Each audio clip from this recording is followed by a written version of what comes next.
It's time for the Volquest podcast, where we dissect the biggest news items of the week.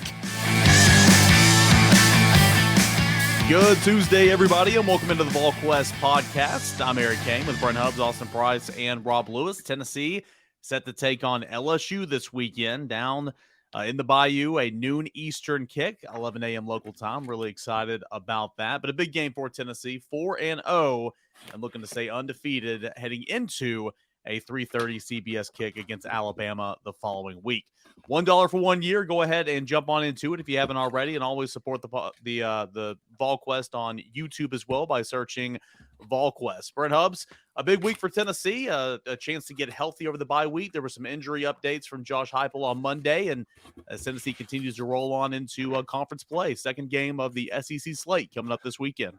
Yeah, I mean, Eric, I'm sorry you're disappointed with a 11 a.m. Central noon start in Baton Rouge and Tiger Stadium, but having been there for multiple night games, I am elated with the fact that it's going to be beignets and the Vols and for breakfast in Baton Rouge. From a Tennessee standpoint, that's a great thing. I just wanted, selfishly for me, I just wanted to see a night game at LSU, but I get it. The noon game is a huge win.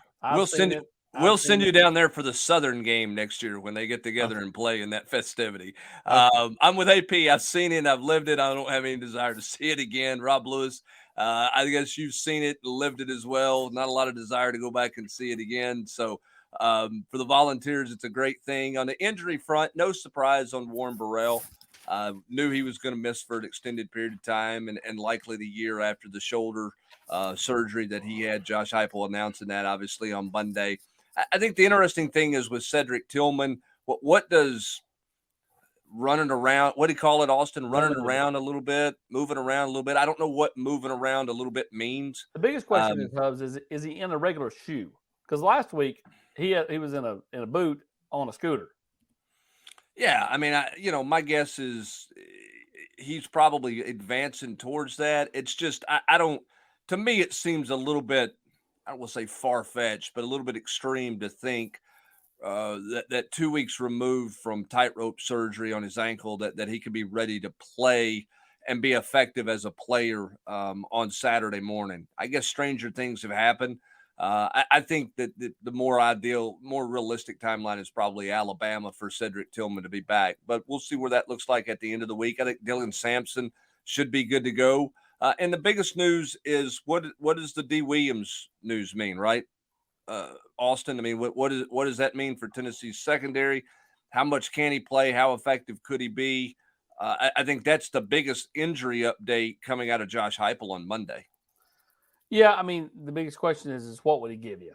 No one knows. I mean, he could go out there and be Darryl Green. He could go out there and, play O'Day defense and let him go right by him. I mean, you don't know because he's not played in this league. He's shown flashes, at points, during spring and through the summer, but then, basically missed all the fall camp and, or thereabouts. And so I'm with you. That's a huge unknown. Josh Heupel said, though, if they felt like he could pull, was ready mentally and physically, he wouldn't have no hesitations about putting him out there. But Rob, I mean, everybody helps. Every extra body helps back there, given where Tennessee's secondary has been and kind of what they've shown or haven't shown through 4 games this season. Yeah, I mean, all hands on deck. And, I don't think Warren Burrell had not gotten off to a great start, but with what they've looked like in the secondary, that injury's a blow. I mean, just as you're talking about, not having the bodies. And, frankly, the reluctance they have shown to play, a lot of guys, back there, especially at safety. So, I'll be interested to see if Williams helps. I'll be interested to see if they give him a chance to help. But if he is healthy, you essentially had 2 weeks to get ready for LSU. This would seem to be a pretty good spot to, maybe see what he's got because you are getting ready to come through the gauntlet portion of your SEC schedule. Yeah, and I think it's a situation, too, where you're going to walk before you run. I mean, I wouldn't expect D. Williams to be out there play number 1. I wouldn't expect D. Williams to be out there for 50 plays on Saturday. Of course, we could be wrong on that, but that's not my expectation. But getting him back into the fold of things, Brent, I do agree with you in terms of, I mean, every readily body available is going to help right now because you were I mean, it's not like you were feeling really, really good about what you had at cornerback to begin the season, but at least you had some options. But now with Warren Burrell, who's basically been a 4-year starter for you out for the rest of the season, you have Kamal Hadd in there, which is good, but you don't want to get in a situation to where you're playing Brandon Turnage and Deshaun Rucker at the same time, like for a couple of plays Tennessee did against Florida. It wasn't long, don't get me wrong, but still, it was on one of those drives that they scored on. Those two guys were on the field at the same time. What can D. Williams give you? And then more so defensively, too, moving forward throughout the season, could he potentially help on special teams? Could he be as a punt return to give you something there? I mean, he was one of the best kick returners and punt returners in the country in the junior college ranks. But I think it's going to be a walk before you run type situation. But I think it'll be a good thing, Brent, that Tennessee will likely have him available on Saturday. Well, the fact of the matter is somebody's got to step to the forefront. I mean, somebody's got to step forward. I mean, Christian Charles has got to play better. Brandon Turnage, everybody's asked, where was he? Where is he? Well, maybe we know now why he wasn't higher up on the depth chart, but the window is here. I mean, you can't ask for a better opportunity than what you got right now. It's completely out in front of you. The question is, are you going to go do anything with it? And I think that's the message to those guys. They had an open date to try to figure some things out and determine what they can do and who can help. But if there's a cornerback at the end of the year that complains about lack of playing time, I don't think they got anybody to blame but themselves for not going out and earning it, because there's not been a more open opportunity for playing time at a position than Tennessee's got at cornerback right now. Yeah, I agree with that. The words open opportunity are a perfect way to describe it, because nobody has been consistent enough. Even Kamal Haddon, who has shown flashes of being really good, has also had some terrible moments as well. You got to be more consistent. So I'm with you. I think that everybody, including D. Williams, has an opportunity. Who steps forward, who can make a play. And, I know Eric brought it up last week. I'd be looking at all available bodies, but, like Danico Slaughter or whoever. But again, at this point, I think you are kind of who you are back there. To me, you better figure out how to get home more and, influence the back end with your pass rush, which means to me it's got to be more Josh Josephs and, getting home a lot more frequently. Rob, I am looking forward to that matchup, and that's something, Brent, whenever we were on the Rocky Top Rewind the other night with Shea Dixon, he said, hey, the matchup of this game is going to be Tennessee's Hendon Hooker in the passing game against the secondary for LSU. I'm really looking forward to seeing that. But if you flip it over, Tennessee in the secondary, kind of on this note, one of the best wide receivers coming into the season, in my opinion, Keyshawn Boutte, or whatever his name is, he's been a complete non-factor so far this season. He's only played in 4 games, but has 97 yards, has failed to reach the end zone. I think they're trying to figure out that passing game with obviously a new quarterback, but not utilizing one of your best weapons has really kind of hurt you early on, in my opinion. And will that be the same case, I think, for Tennessee? If you don't want to throw it to Keyshawn's way, then that'd be fine on their part. Yeah, well, I think we can all agree if Butte is going to have a coming out party, it's going to be on Saturday against Tennessee's pass defense. I don't know what the over is on his passing yards, but I'd probably take it. And Daniel has been okay, and he's been spotty. I really don't think he's a big threat to push the ball down the field, consistently. And I think that that hurts Butte, and what he can give you. But kind of not maybe not to the degree of Florida, but I think Tennessee's got a huge advantage at quarterback in this game. And I think at the end of the day that's going to be the difference. Yeah, what's interesting to me when you watch LSU, and I mentioned this with Shea Dixon and the Rewind, and we've talked about it some and other places. There are moments where it looks good, like when it all kind of comes together and it fits, and you go, hey, they figured this system out, right? It's a little bit like maybe even when Dave Clawson was here, right? There was some drives where you go, okay, it's starting. They've clicked, it's figured out. But there's other times where that's not the case, and it looks really, really rough. And I think that's what you're seeing with LSU is you're seeing times where the offense comes together and you go, okay, it's starting to really go the way it's supposed to. And then there's other times where you go, man, this is just not very good. And I think that's what you're dealing with LSU's growing pains in the passing game and Brian Kelly's system. Yeah, not only that too. I mean, offensively overall, I mean, they put up some points, they're averaging 35 points a game, over 400, nearly 450 yards of total offense. You got to throw the game out against Southern and New Mexico State, of course, just like Tennessee has to throw the two games out against the MAC. But they can't find who their guy is on the ground either. I mean, Jaden Daniels is by far the biggest run threat in that offense.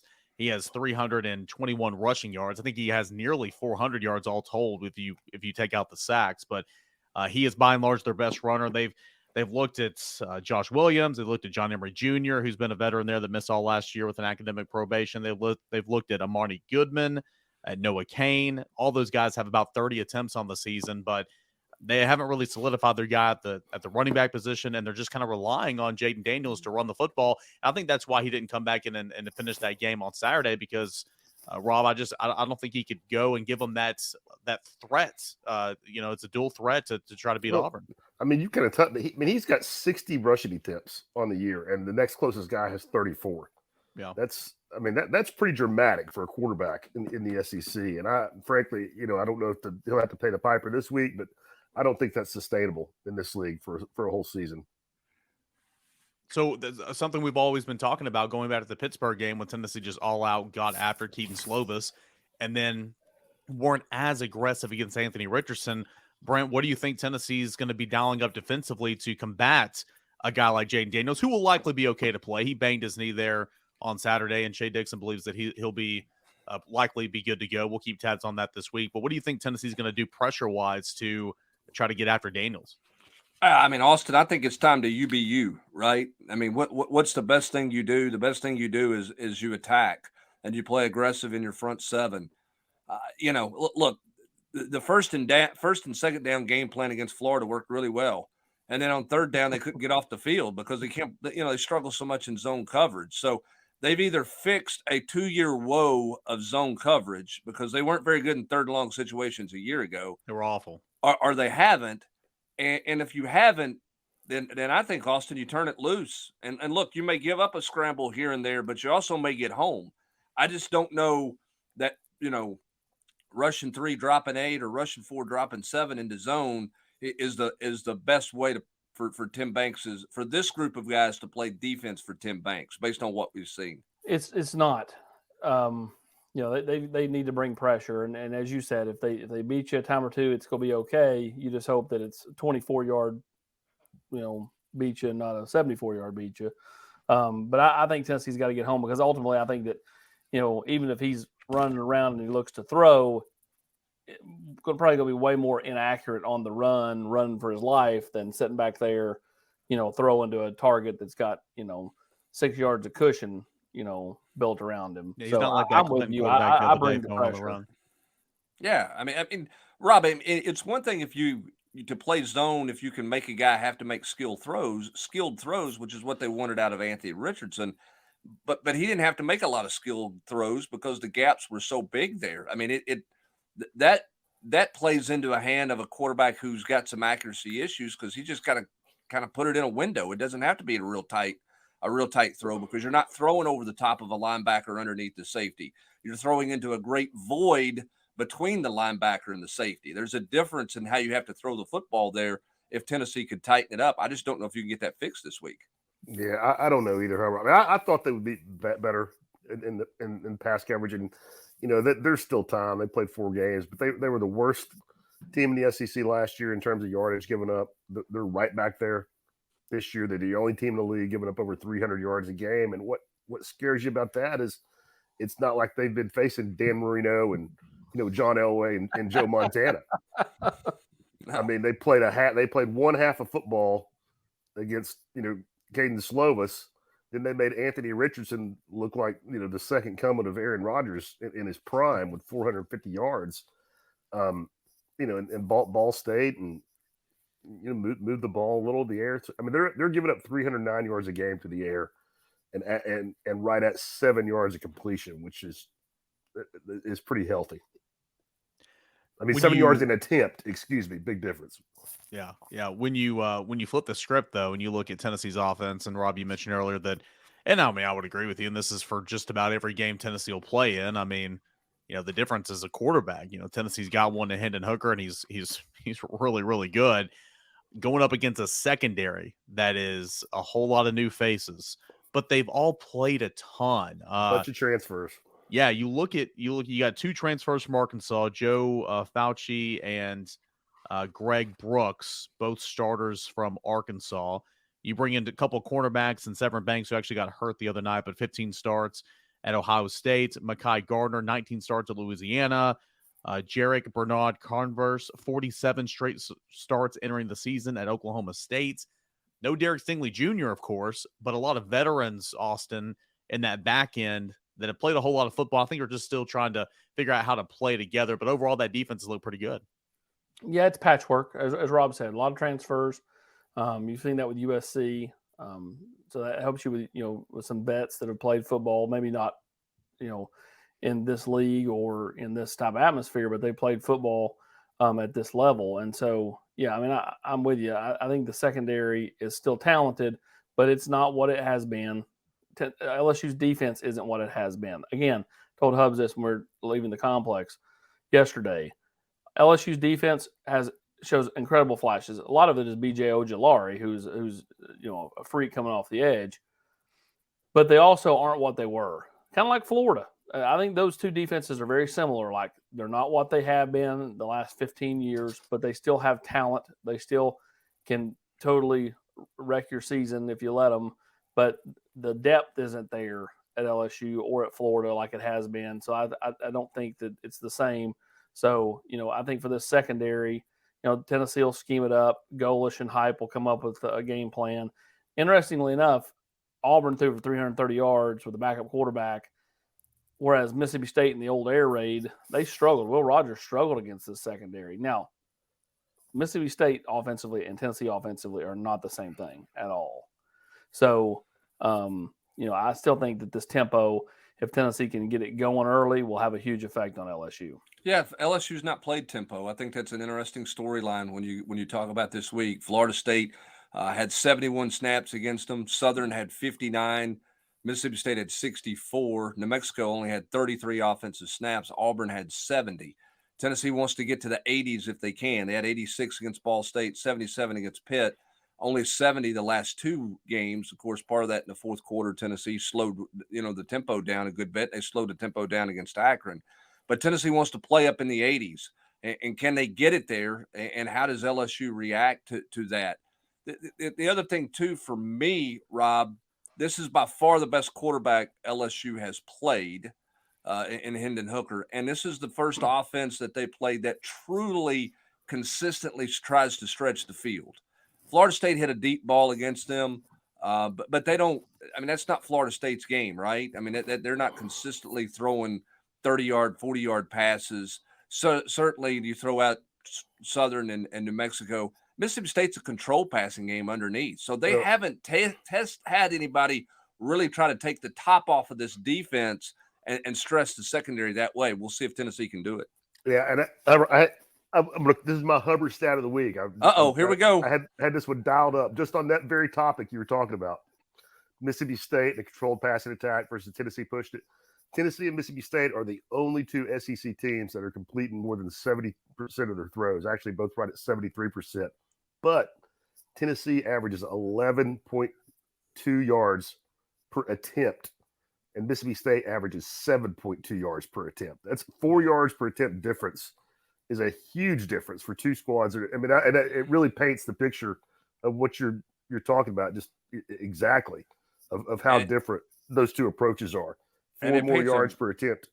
Yeah, and it paints the picture of how well Hendon Hooker's playing. I mean, as you pointed out in your story on Saturday, to complete 70+% stretching the field and pushing the ball down the field vertically the way they are, tells you how well Hendon Hooker's playing right now compared to everybody else in this league at the quarterback position. And had the tight end position caught 3 or 4 of the passes early, it'd be even better than that. I mean, because he tried to find Princeton Fant 3 or 4 times, and Fant, had drops, in those first couple of games. Yeah, Tennessee, the only team in the league that's averaging more than 10 yards per attempt, and then well over 10 yards an attempt at 11.2. And remember, Will Rogers completed, I think, 74% of his passes a season ago. And I mean, that looks great on paper. It's not like it's not impressive, but as you guys are saying, a huge difference whenever you're pushing the ball downfield, and that's what Hendon Hooker's doing.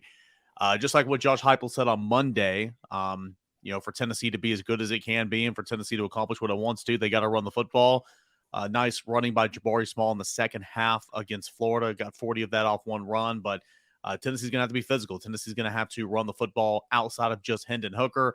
But, Brent, I feel like the run game for Hooker as well as the rest of the backs are going to have to be big on Saturday against LSU. Yeah, I'm going to be curious to see how much they run Hooker and how is that going to be much more of a spot moment type thing, or is that going to be a part of the game plan the way it was against Pittsburgh and the way it was against Florida? I think that's going to be curious to see. I think Hendon Hooker's healthy, but a little bit scary what happened in the Florida game because Tennessee offensively changes dramatically, Rob, if Hendon Hooker's not in there. So if you're Alex Golesh and Josh Heupel, do you dial back the quarterback run in any way with this offense to try to make sure you got Hendon Hooker for 12 games and you don't have him beat up late in the year? Man, I mean, I take a look at it, however. I mean, you have to play to win the game, but I probably don't go into it planning on him carrying it, 10 to 12 times like he did against Florida. I mean, I think you have to use it. He's too good. It's too much a part of your offense. But, if you're having any kind of success just traditionally with Small and Wright and Dylan Sampson, if he's available, then I'd pull that back a little bit. And also, I mean, brother can help himself out by sliding a little bit, getting out of bounds. He still has not learned how to finish runs like a quarterback should.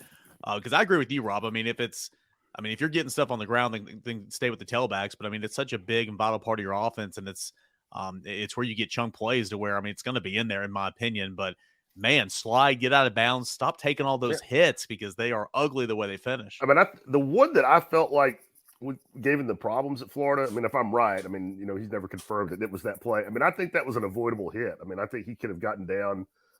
He took a big shot to his left throwing shoulder, and again, maybe that's not the play that dinged him up, but I felt like it was, and that was in the middle of the field. I'm pretty sure he already had first down yardage, and could have slid. Yeah, he's got to get down. I mean, he's got to get out of bounds. He's got to get down and understand that don't open yourself up for more physical punishment to try to get another yard or two. Now, if it's fourth down and you're trying to move the sticks or it's a critical third down, that's all good and well. I mean, those things are important, but learn to make sure you're living for another day by getting out of bounds and sliding when the opportunity presents itself. If Tennessee wins, it's because of what, Austin? Oh, I'm just going to go vertical passing game. I think that they have a chance to take the top off. Even if Stead's not able to go, I think Tennessee proved that they can move the ball through the air effectively, and so I'm just going to go with Hendon Hooker, which is a part of that vertical passing game. For me, I think it's one of the unwritten things in this deal is the turnover battle. Tennessee's got to do a really good job of taking care of the ball because I think LSU's opportunistic. I don't know that LSU can drive it 80 yards on you consistently, but they can make hay with a short field. Tennessee's got to take care of the football. I think that's an important stat in this game. 4-1 with Auburn and LSU. 4 turnovers for Auburn, 1 for LSU. Yeah, and that was the difference. I mean, that's how you come back from 17 points down is you turn it over. So for me, the turnover thing is a key stat. I know it is every game, but I think LSU creates a lot of juice off of creating turnovers because their offense has been inconsistent. Yeah, I mean, I couldn't agree more. I was going to say protect the football because you have LSU team that's forced 8 fumbles. They've jumped on that football. They've intercepted 4 different passes already this season. So it just protect the football. And I mean, Hooker's so good at protecting the football. I mean, he's not perfect and he won't be perfect. He'll throw an interception this year. I mean, it's going to happen. That's football, right? But he does a great job of taking care of the ball, not putting it in harm's way and not throwing it inside of a tight window. So as aggressive as LSU's defense is, that was going to be mine, Rob, is just protect the football and go do what you do and get points. And that's what Tennessee will, likely do on Saturday. What's a key for you, Rob? Yeah, I mean, obviously say turnovers, but don't give LSU anything cheap because to Hubbard's point, I don't think they're driving at 80 yards with any consistency. So don't lose your guy. Don't have a bust in the secondary that turns into, a 70-yard play because you missed a tackle or, like the big play the Pittsburgh kid had. Don't make this offense go the long way. And I think Tennessee, I think that really works to Tennessee's advantage. Yeah, I think the other key too offensively is Tennessee's got to win early downs on first down so they can get into tempo. We saw what happened when they couldn't do that at Pittsburgh. It's not pretty offense, and you put your defense in a bad spot. So, win some early first downs and get the tempo working in your favor. I think is important. For this offense as well. And you could say that for every game, but I think when you're playing a physical, aggressive defense the way LSU is, you want to try to get, them on their heels. And the best way to get them on their heels is getting the tempo going. So it's going to be Tennessee and LSU Saturday at the noon Eastern kick. Elsewhere around the SEC this past weekend, Austin, is Tennessee the third best team in the SEC right now, or is that just too much up in the air right now? Other teams can argue that, Ole Miss is or so on and so forth. But, to me, it's either Tennessee or Ole Miss, and I'd take Tennessee. I think their body of work's better to this point. Ole Miss got, they were opportunistic when Kentucky turned the ball over down inside the 10 a couple of times when they were driving. I would still take Tennessee over Ole Miss right now. So, yeah, everybody else is kind of, got that loss on the schedule. What's crazy about this league and crazy about college football in general, and I don't disagree with you, Austin.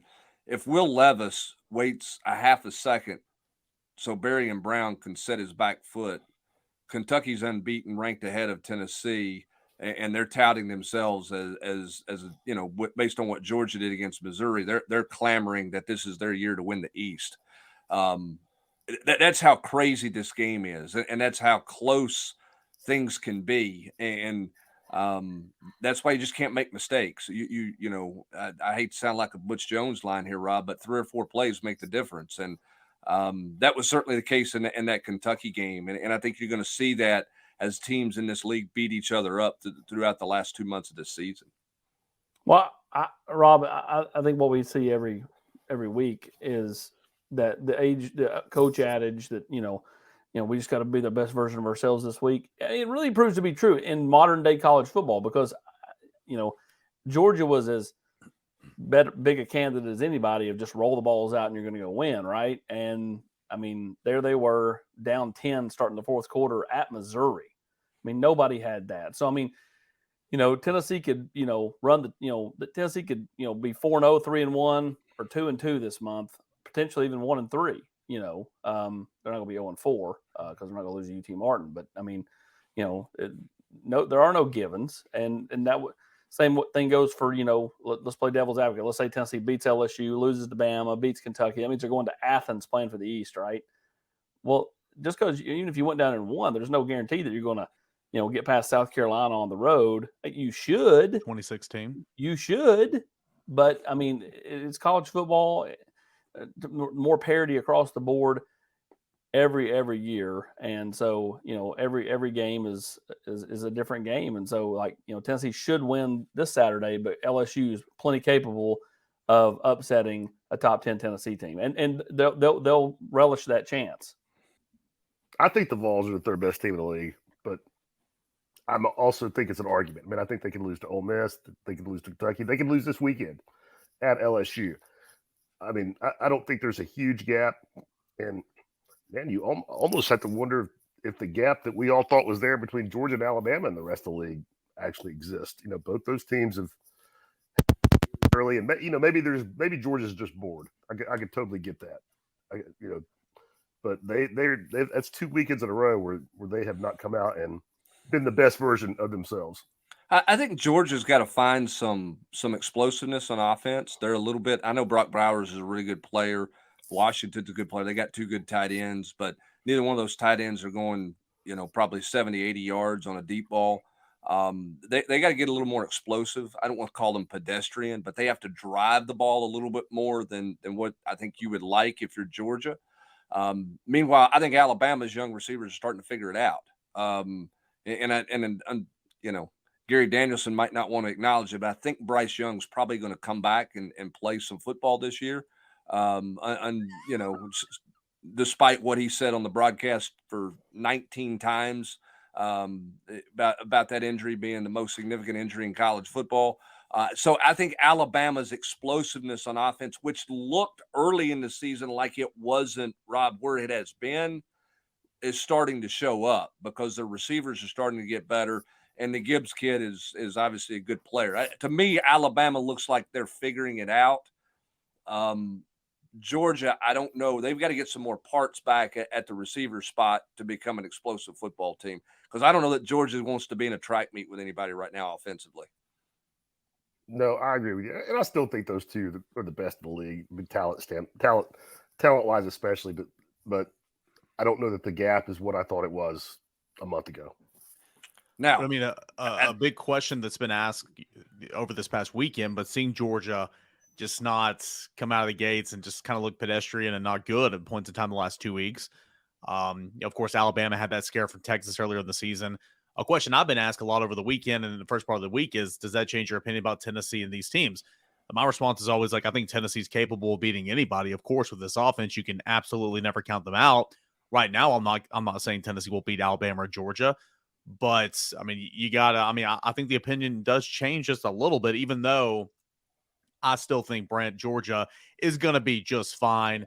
You got the depth, you've got the experience, and like they're not going to look like they did against Missouri the rest of the way. But I do think the opinion changes a little bit because they've looked like that for 2 weeks. Well, here's the thing, and this is a credit to Nick Saban. Okay, let's give Saban his credit. Alabama wins the championship. There's no drop off the next year, right? They're just captain consistency year in, year out, evolving however they need to evolve.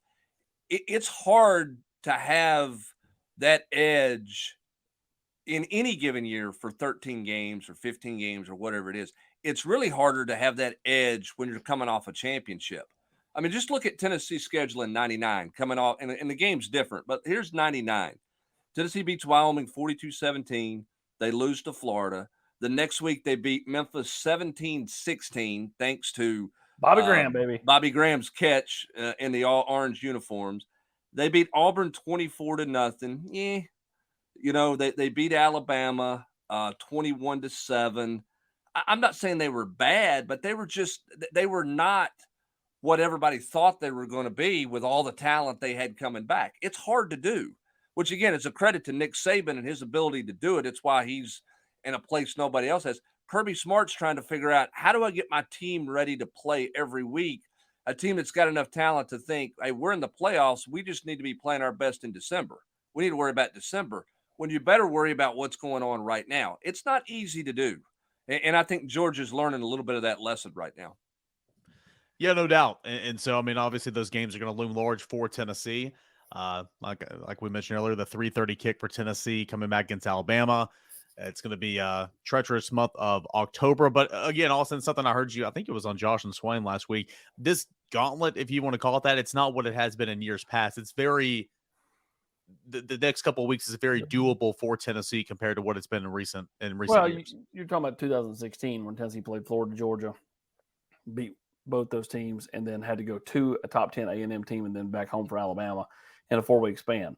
This year they play Pitt, Cupcake the next week, Florida, bye week, LSU, Bama, then you get UT Martin, Kentucky, Georgia, and then, of course, you close it out with Missouri and South Carolina, Vanderbilt. But, like, you have these buffers, whether it's the bye week or a lesser opponent, to kind of have that cushion in there. So, yeah, I do think that that's different. I still think this is a big game from a standpoint of, like, just getting over the hump. You got over the hump against Pitt in a small way.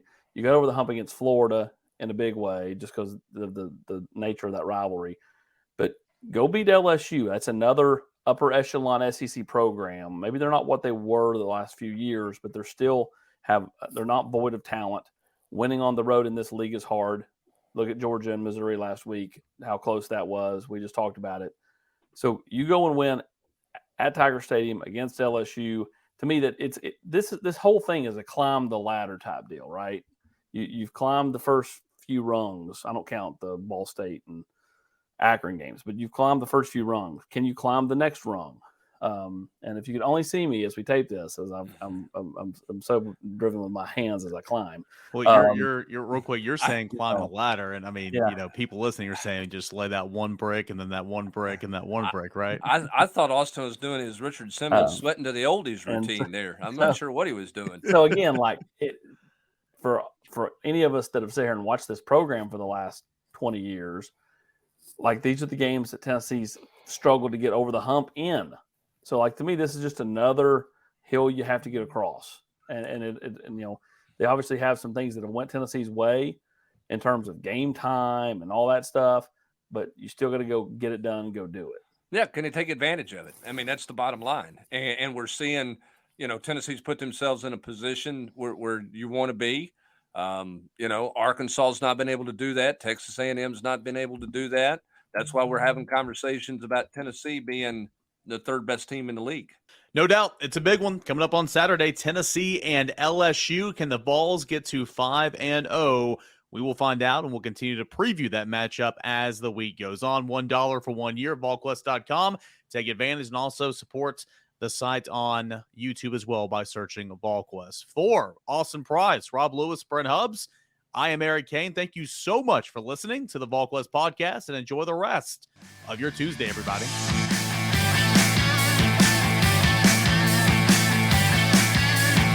You've been listening to the Volquest podcast every week here on Volquest.